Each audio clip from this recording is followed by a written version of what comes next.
చంద్రబాబుకు పాత రోగం మళ్ళీ తిరగబెట్టింది. మళ్ళీ పాత పాటే పాడుతున్నాడు. మళ్ళొకసారి రెండు కండ్ల సిద్ధాంతంతో తెలంగాణకు భారీగా ద్రోహం చేసే కుట్రలకు తెరలేపాడు. బనకచెర్ల ప్రాజెక్టు వల్ల తెలంగాణకు ఎలాంటి నష్టం లేదని చంద్రబాబు బొంకుతున్నాడు. గోదావరిలో మిగులు జలాలనే తీసుకుంటామని అబద్ధాలు చెబుతున్నాడు. అసలు బనకచెర్లకు అనుమతులే లేవు. అలాంటి ప్రాజెక్టును అక్రమంగా కట్టుకుంటూ చంద్రబాబు నయవంచనపు మాటలు మాట్లాడుతున్నాడు. తెలంగాణ నీటి హక్కులను కాలరాయడానికి పచ్చముఠ పన్నిన నయా పన్నాగమిది. ఇప్పటికే కృష్ణానదిలో తెలంగాణ వాటను దోచుకుంటున్న ఏపీ ఈసారి గోదావరిలో తెలంగాణ వాటను కబలించేందుకు చేస్తున్న మరో కుతంత్రమే బనకచెర్ల. ఈ విషయాన్ని దాచేసి దగా చేసేందుకు ముసలి కన్నీరు కారుస్తున్నాడు దగాకోరు చంద్రబాబు. రాష్ట్రం చివరి రాష్ట్రం కాబట్టి ఎక్కడ నీళ్లు వచ్చినా మన తర్వాత సముద్రంలోకి వెళ్తాయి. పోలవరం తర్వాత రాజమండ్రి తర్వాత సముద్రం తప్ప వేరే మార్గం లేదు.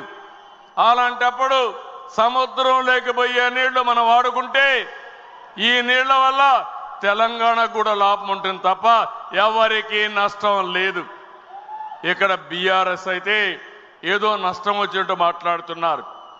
నేను ఆ రోజు కూడా ఏదైతే వాళ్ళు ప్రాజెక్ట్ కట్టినప్పుడు గోదావరి పైన నేను ఎప్పుడు కూడా అబ్జెక్ట్ చేయలేదు. నా ఆలోచన ఒకటి, తెలంగాణ కానీ ఆంధ్రప్రదేశ్ రాష్ట్రం కానీ నాకు ఎప్పుడు చెప్పాను, రెండు కళ్ళను ఆ రోజు చెప్పా. ఈ రోజు చెప్తున్నా, హైదరాబాద్ను అభివృద్ధి చేసింది నేనే, గంటాపదంగా చెప్పగలుగుతాను. ఆంధ్రప్రదేశ్ రాష్ట్రం చివరి రాష్ట్రం కాబట్టి ఎక్కడ నీళ్లు వచ్చినా మన తర్వాత సముద్రంలోకి వెళ్తాయి. పోలవరం తర్వాత రాజమండ్రి తర్వాత సముద్రం తప్ప వేరే మార్గం లేదు.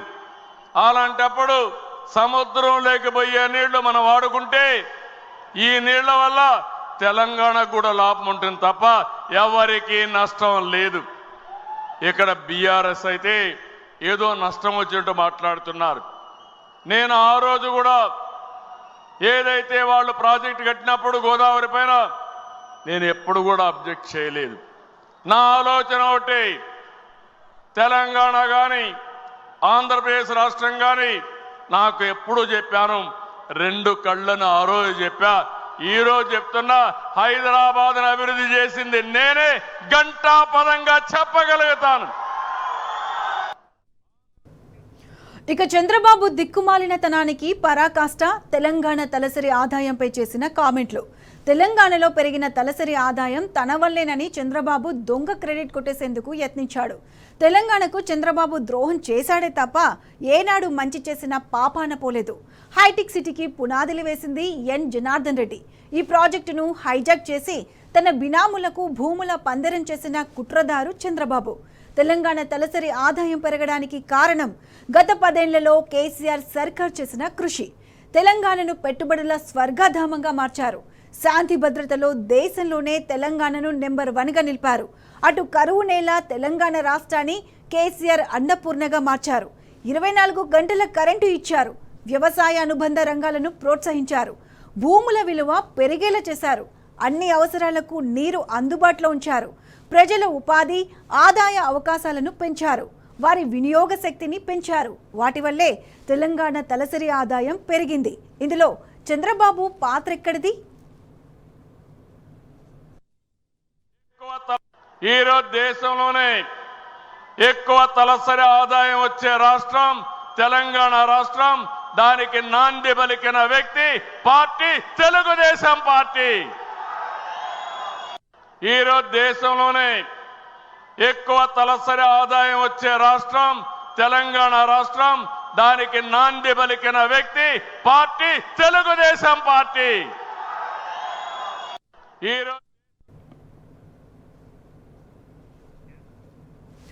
తెలంగాణ తలసరి ఆదాయాన్ని తానే పెంచానని చంద్రబాబు కారు కూతలను తెలంగాణ తొలి సీఎం బీఆర్ఎస్ అధినేత కేసీఆర్ ఏనాడో ఎండగట్టారు. ఆంధ్రప్రదేశ్ సృష్టించిన అర్ధరహిత వివాదాలు ఎదుర్కొంటూ కేంద్ర ప్రభుత్వం వ్యతిరేక వైఖరిని భరిస్తూ ముందుకెళ్లామన్నారు. స్వరాష్ట్రంలో బీఆర్ఎస్ ప్రభుత్వం చేపట్టిన పాలనా సంస్కరణలతోనే అద్భుత ఫలితాలు సాధించామన్నారు. తలసరి ఆదాయం వట్టిగానే పెరగదని చెప్పారు. ఎప్పుడో ఏర్పడిన మహారాష్ట్ర, గుజరాత్, తమిళనాడు, కర్ణాటక రాష్ట్రాల్లో తలసరి ఆదాయం ఎందుకు పెరగడం లేదని అసెంబ్లీ సాక్షిగా ప్రశ్నించారు.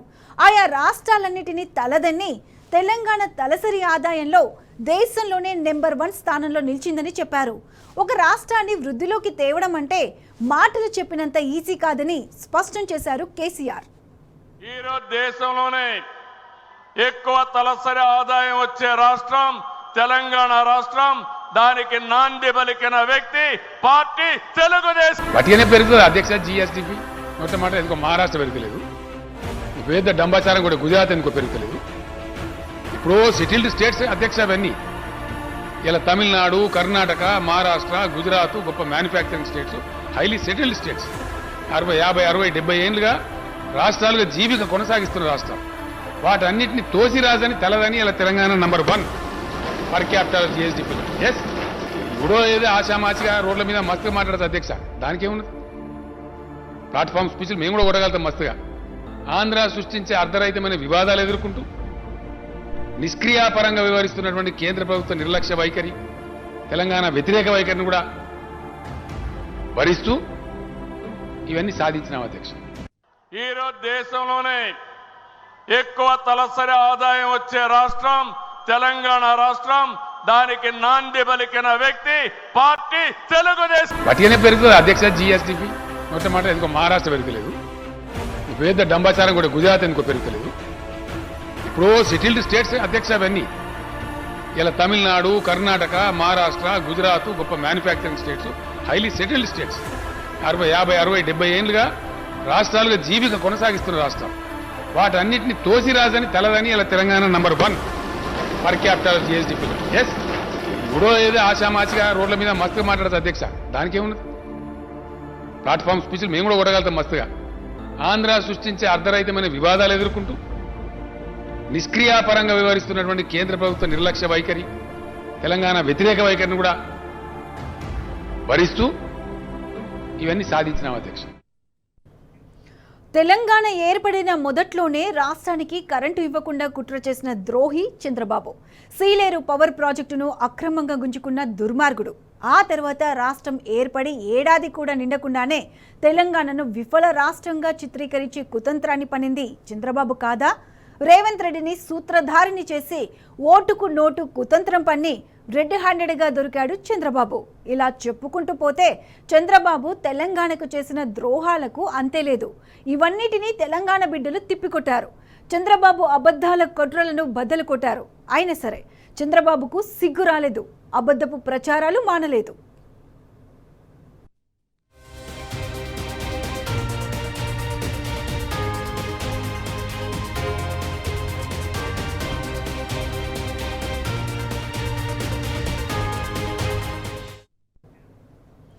ఇక కాళేశ్వరం కడుతుంటే తాము అడ్డుకోలేదని చంద్రబాబు తప్పుడు కూతలు కూశాడు. నిజానికి కాళేశ్వరం ప్రాజెక్టును అడ్డుకునేందుకు చంద్రబాబు చెయ్యని కుతంత్రం లేదు. కేసుల కుట్రలు చేశాడు. కేంద్రాన్ని బ్లాక్మెయిల్ చేసి అనుమతుల దగ్గర పేచి పెట్టాడు. అయినా సరే కేసీఆర్ సర్కార్ పోరాడి అనుమతులు సాధించింది. కాళేశ్వరం ప్రాజెక్టును కట్టింది. కాళేశ్వరం తెలంగాణ అభివృద్ధిని అడ్డుకునేందుకు చంద్రబాబు సర్కార్ ఎలా కుట్రలకు పాల్పడిందో నాడు ఏకంగా పార్లమెంట్లోనే ప్రధానమంత్రి మోదీ స్పష్టం చేశాడు. బాగుపడుతున్న తెలంగాణపై చంద్రబాబు ఎలా కళ్ళల్లో నిప్పులు పోసుకున్నాడో దేశమంతటికి వివరించాడు. चंद्रबाबू का और वहां के हमारे तेलंगाना के सीएम का केसीआर का पहले साल बंटवारे को लेकर के तनाव रहता था, झगड़े होते थे, गवर्नर को बैठना पड़ता था, होम मिनिस्टर को बैठना पड़ता था, कभी मुझे बैठना पड़ता था। और उस समय टीडीपी की पूरी ताकत तेलंगाना के खिलाफ लगाए रखी, उसी में लड़ते रहे। हम उनको शांत करने की बहुत कोशिश करते रहे, संभालने की कोशिश करिए। और टीआरएस ने एक मैच्योरिटी दिखाई चीजों को, वो अपने आप विकास में लग गए। उधर क्या हाल हुआ आप जानते हैं। संसाधनों का विवाद आज भी चल रहा है। बंटवारा ऐसा किया आप लोगों ने। चंद्रबाबू का और वहां के हमारे तेलंगाना के सीएम का केसीआर का पहले साल बंटवारे को को लेकर के तनाव रहता था, झगड़े होते थे, गवर्नर को बैठना पड़ता था, होम मिनिस्टर को बैठना पड़ता है, कभी मुझे बैठना पड़ता था। और उस समय टीडीपी की पूरी ताकत तेलंगाना के खिलाफ लगाए रखी, उसी में लड़ते रहे। हम उनको शांत करने की बहुत कोशिश करते रहे, संभालने की कोशिश करिए। और टीआरएस ने एक मैच्योरिटी दिखाई चीजों को, वो अपने आप विकास में लग गए। उधर क्या हाल हुआ आप जानते हैं। संसाधनों का विवाद आज भी चल रहा है। बंटवारा ऐसा किया आप लोगों ने, संसाधनों का विवाद आज भी चल रहा है।